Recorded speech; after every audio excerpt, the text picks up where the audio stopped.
Hello बच्चों, चलिए प्रश्न को देखते हैं। प्रश्न है, निम्नलिखित गुणधर्मों के संदर्भ में समूह 15 तथा 16 के तत्वों की तुलना कीजिए। विद्युत ऋणात्मकता। तो देखिए बच्चों, यहाँ पर बात करें प्रश्न की मुख्य अवधारणा की। मुख्य अवधारणा तो बच्चों यहाँ पर समझे, हमारे पास में जो समूह 15 और समूह 16 के तत्वों की इनकी विद्युत ऋणात्मकता की हमें तुलना करनी है। अब यहाँ पर विद्युत ऋणात्मकता क्या होती है?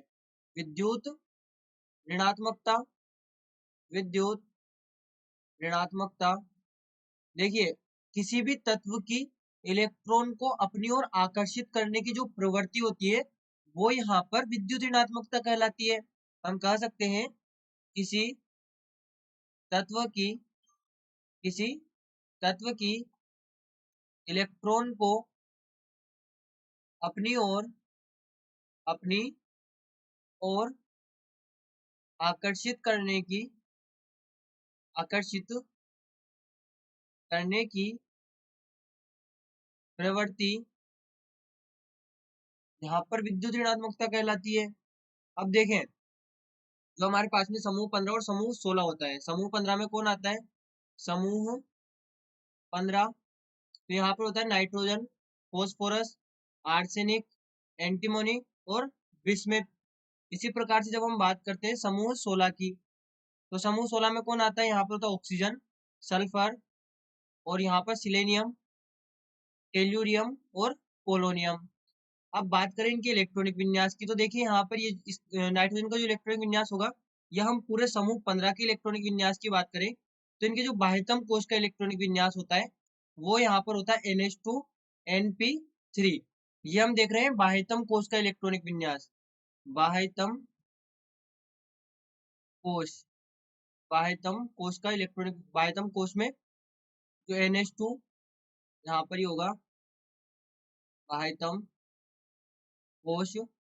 इसी प्रकार से यदि हम समूह 16 की बात करें, तो समूह 16 में बाह्यतम कोश में होते NH2NP4। तो यहाँ पर ये इसके बाह्यतम कोश में हो गए इलेक्ट्रॉन। बाह्यतम कोश, तो देखिए होता क्या है, हमारे पास में जो यहाँ पर समूह 15 है, समूह 15 में देखिए जो पी उपकोश है, ये अर्धभरित है। पी उपकोश अर्धभरित है और ये स्थायी है। यहाँ पर इनका इलेक्ट्रॉनिक विन्यास स्थायी है। और देखिए, इन जो यहाँ पर समूह 15 है, समूह 15 का जो आकार है वो भी समूह 16 से छोटा है। और दूसरा यहाँ पर देखिए समूह 16 में जो इलेक्ट्रॉन है पी में, वो 4 इलेक्ट्रॉन है। तो अब देखिए होता क्या है कि एक तो समूह 16 के तत्वों का आकार छोटा है, दूसरा इनमें पी में 4 इलेक्ट्रॉन है। अब पी में इनमें 4 इलेक्ट्रॉन, पी उपकोष किस प्रकार से होता है? 1 2 और 3, तो यहाँ पर 4 इलेक्ट्रॉन है, 1 2 3 और 4। अब इनको अपना अष्टक पूर्ण करने के लिए कितने? 2 इलेक्ट्रॉन और चाहिए। यहाँ पर 2 इलेक्ट्रॉन हो जाएंगे तो ये P6 हो जाएगा, और 2 इलेक्ट्रॉन यहाँ पर इसमें, तो ये यहाँ पर इनका अष्टक पूर्ण हो जाएगा। तो ये क्या करेंगे? ये इलेक्ट्रॉन को अपनी ओर खींचने की इनकी प्रवृत्ति होगी। इनका आकार भी यहाँ पर छोटा है, तो देखिए कि आकार छोटा है तो नाभिक से इलेक्ट्रॉन ज्यादा आकर्षित होंगे, तो इलेक्ट्रॉन ज्यादा अंदर आएंगे। मतलब जो तत्व है वो इलेक्ट्रॉन को ज्यादा ग्रहण करेगा। यानी कि हम कह सकते हैं कि जो समूह 15 है, यहाँ पर लिखें समूह 16 की प्रवृत्ति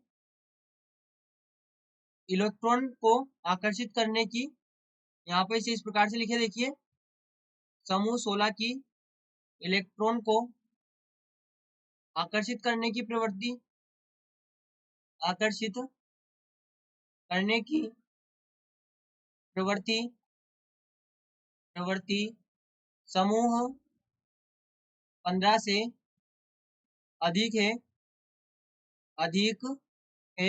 और इसी कारण से बच्चों यहाँ पर यदि हम बात करते हैं विद्युत ऋणात्मकता की, विद्युत ऋणात्मकता, तो अब यहाँ से हम समझ चुके हैं कि जो समूह 16 है, समूह 16, इसकी विद्युत ऋणात्मकता उच्च होगी समूह 15 की तुलना में। समूह 15 की तुलना में क्यों? क्योंकि इलेक्ट्रॉन को अधिक आकर्षित करते हैं, क्योंकि इलेक्ट्रॉन ग्रहण करके और अष्टक पूर्ण कर सकते हैं अपना। जबकि यहाँ पर समूह 15 में अर्धभरित पी उपकोष होने के कारण ये स्थायी होते हैं और इलेक्ट्रॉन को ग्रहण नहीं कर पाते। तो बच्चों ये हमारे प्रश्न का उत्तर है। कि जो विद्युत ऋणात्मकता है वो समूह 16 की अधिक है समूह 15 से। तो बच्चों आशा करते हैं आपको प्रश्न समझ आया होगा। धन्यवाद।